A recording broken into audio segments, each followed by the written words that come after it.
tenemos un recorrido de unos cuantos años en temas de incorporación de tecnologías en las escuelas, en las aulas, en las universidades, etcétera. No en todas las instituciones las cosas funcionan bien todavía, tenemos problemas. A veces cuando se dice que las escuelas o las instituciones están conectadas a Internet, en realidad están conectadas en algunos lugares, pero no hay Wi-Fi, o si hay es de baja calidad, etcétera, etcétera. O sea que todos quienes estén en instituciones educativas saben que en muchos lugares no es un tema resuelto. Yo creí que la resolución iba a llegar más rápido, pero no es así. Por otra parte, hay una cuestión de mentalidades, ¿no? Hay instituciones, sobre todo algunas instituciones de formación docente y algunas instituciones universitarias que todavía siguen considerando que lo que vale es la enseñanza solo a través de la voz, ¿no? De un profesor que puede hablar durante 1, 2, 3, 4 horas seguidas sin parar. Y entonces, bueno, todavía la imagen, el sonido, las animaciones, el trabajo en equipos y demás todavía no tiene el lugar que merecería tener, ¿no? Y por una parte tenemos el problema tecnológico, que es una realidad, porque es costoso, porque hace falta plata, equipamiento, renovación, etcétera, etcétera.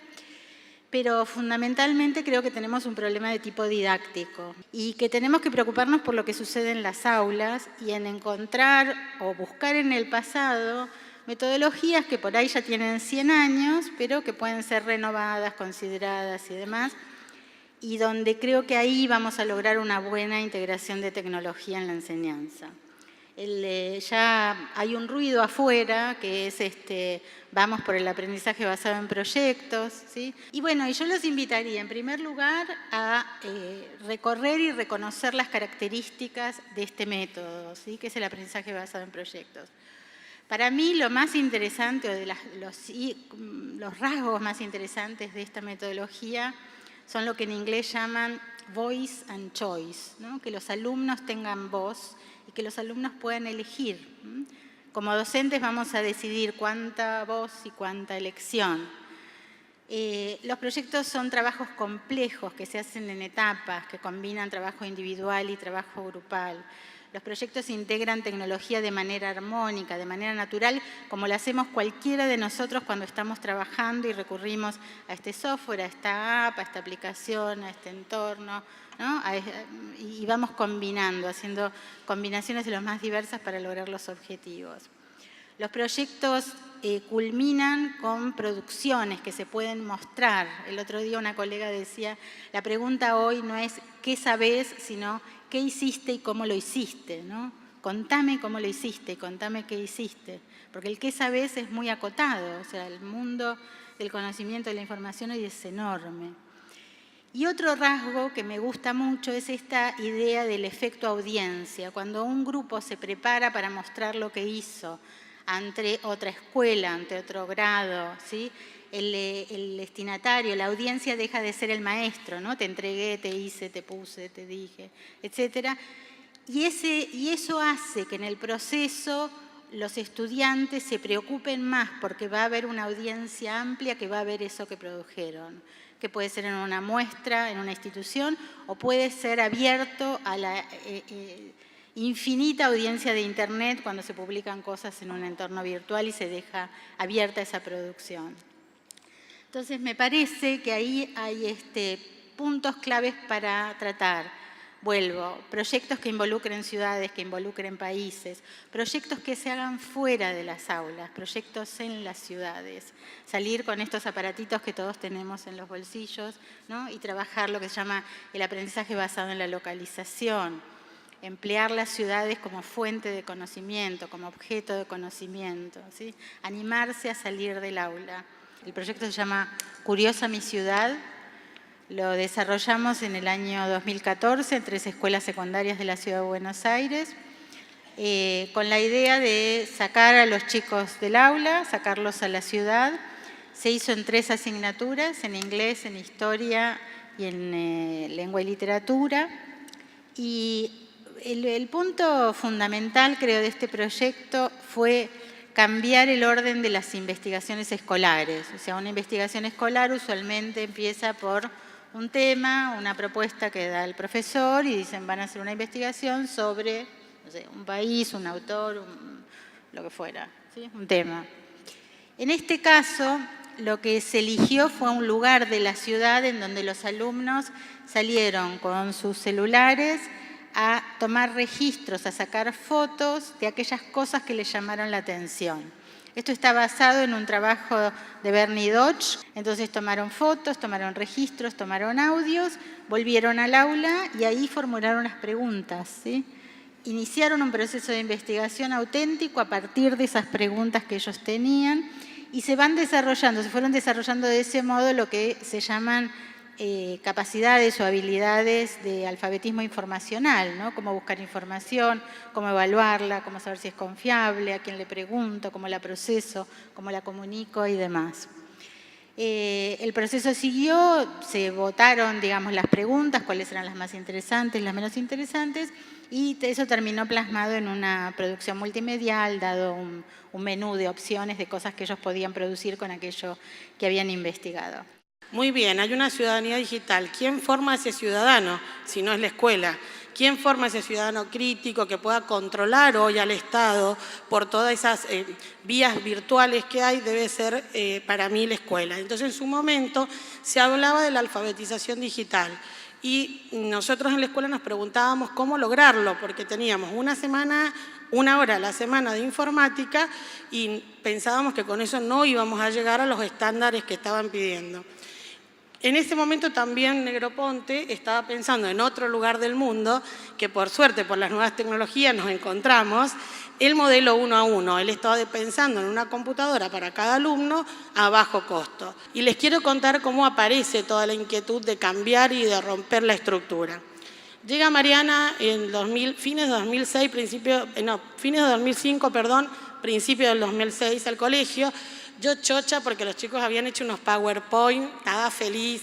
Y Mariana dice, tan perfecto, qué lindo, porque ella siempre ha sido mi maestra, ¿no? Me dice, es tan precioso, Graciela. Ahora, ¿por qué hicieron tanta inversión si lo que están haciendo con las tecnologías lo pueden hacer con papel o con cuaderno?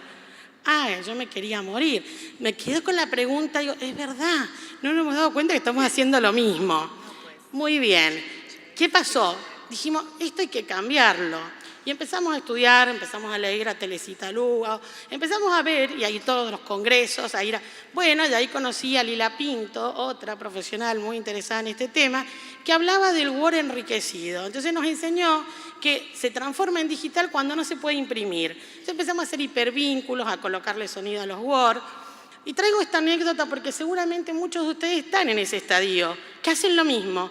Es importante hacerlo y saber qué se puede hacer. De ahí estén seguros que van a saltar al próximo estadio. O sea, no se sientan mal, es lo que hay que hacer. Cuando uno domina la herramienta puede pasar tranquilamente al otro estadio. Y así fuimos creciendo en la medida que también nuestros alumnos fueron creciendo. Nosotros obviamente aplicamos la metodología proyecto, la clase invertida, las inteligencias múltiples.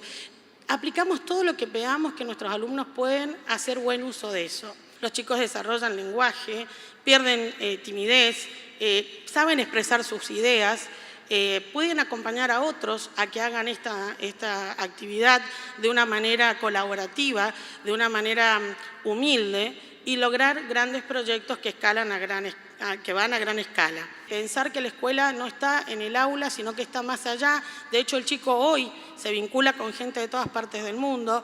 Hoy un chico aprende con un youtuber, mucho más que con un docente. Lamento, no es que yo desestime al docente, pero es una realidad. Yo le decía el otro día a un docente, hagámonos youtuber, para ver si nos entienden. Entonces, estamos aprendiendo y viendo youtuber. Y hemos hecho algunas experiencias como youtuber y nos ha dado resultados. Entonces, en esto hay que tomar lo que pareciera una amenaza como una oportunidad y entender claramente dónde están las amenazas. Yo creo que la escuela debe y está obligada a encontrar las oportunidades de amenaza que tienen las tecnologías.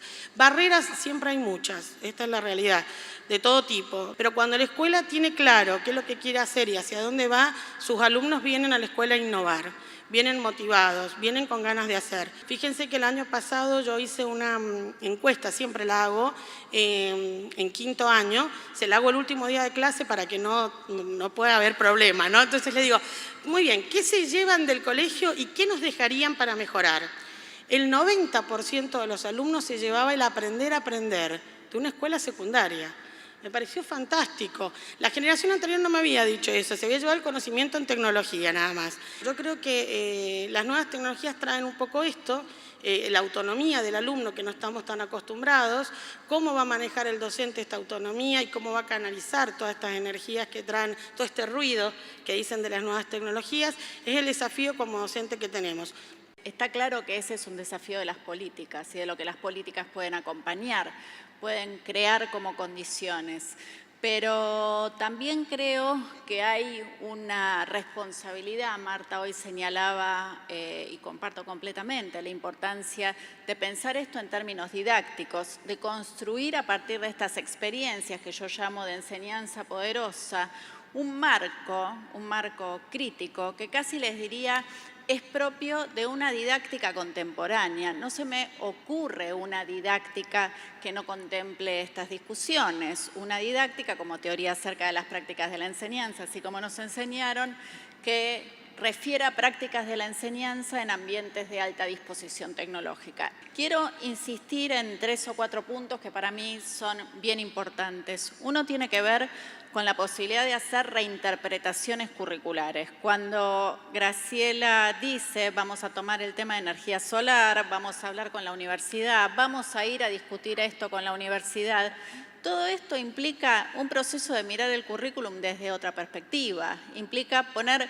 yo digo, un motor narrativo. Ya deja de ser la enseñanza de un tema u otro como un compartimento estanco o en una secuencia lineal y empieza a ser un motor que orienta la búsqueda en la conversación con los expertos para resolver un problema de la comunidad, que es cómo lograr, por ejemplo, un escenario de energía sustentable. Esa como una marca que me interesa. La otra, y creo que conecta perfectamente con lo que se planteaba hasta acá, tiene que ver, Marta decía, con tener una producción, externalizarla. Yo diría que en estos casos las inserciones son inserciones recuperando el espíritu freiriano, sociales, producciones que hace la escuela que pueden cambiar la vida de la comunidad. Lo que producen los estudiantes en clase no es para cumplir con la tarea, es algo que cuando uno lo pone afuera tiene valor cultural y social y cambia la vida de la comunidad. Para lograr esto, y solo para destacarlo como rasgo, creo que hay que pensar en el afuera y lo pondría ahí una caracterización que remite a hacer articulaciones funcionales. Graciela decía, bueno, esto no lo puedo resolver acá en la escuela, tengo que ir con la universidad, o tengo que ir con el gobierno de la provincia, o tengo que ir con una fundación, o tengo que ir con una empresa. Para mí, ahí hay algo que empieza a parecer como una recurrencia muy fuerte y es el lugar de los directivos, el lugar de los directivos, también de los supervisores acompañando del equipo docente, pudiendo entender cuál es la tendencia. O sea, hoy no discute la Thomas Alva Edison modelo 1 a 1. Discute cómo articular esfuerzos con la universidad local para enseñar programación a las mujeres. Y para mí, eso es poder entender la agenda y poner las discusiones de la escuela y las construcciones de la escuela en esa agenda. Como dijo nuestra maestra hace mucho, Alicia Camillioni, tenemos que pensar en el futuro en el que van a vivir esos estudiantes. Y eso es un rasgo que aparece compartido en estas experiencias. El otro tiene que ver con el lugar de los estudiantes acompañando estos proyectos. Los estudiantes en estas escuelas entienden la propuesta pedagógica tan bien como los directores y los docentes. La pueden explicar y, insisto, es un rasgo recurrente en tantísimas escuelas que hemos visto. Y entonces me parece que ahí casi diría que hay un desplazamiento. El equipo de la escuela pensando en función de esa proyección del futuro, de la perspectiva, haciendo casi como una suerte de alerta en términos de tendencias. Y los estudiantes recogiendo el guante de cuál es la propuesta pedagógica de la escuela y sosteniéndola y defendiéndola. Creo que se resuelve con políticas de formación docente que pongan esto en la agenda. Yo pienso que aún en las condiciones de política actual, aún con el currículum actual, con la formación docente, aún con lo marginal que siguen siendo estos debates en la formación docente, hay cuestiones que los equipos de formación docente están preparados para empezar a hacer desde mañana o desde hoy, si fuera posible, para los que se van esta tarde al instituto. Y es empezar a pensar el espacio de la formación como un espacio de, casi les diría, como dice la industria tecnológica, de incubación. No concibo que se forme un docente que desde el primer día no esté trabajando en la oportunidad, en términos de ambientes de alta disposición tecnológica, que implica tener un celular en la mano. Un celular en la mano, conectado, donde la gente tiene Facebook, donde la gente tiene redes sociales, donde esto es probablemente muy modesto, pero genera una oportunidad increíble. El problema, volviendo a la perspectiva didáctica, el problema es la propuesta. Nosotros tenemos que generar en términos de la formación docente una propuesta que desde el primer día implique que los estudiantes, por ejemplo, trabajen en términos de una red de colaboración con otros institutos de formación docente del país. Y eso está empezando a suceder. Me parece que por ahí viene el esfuerzo.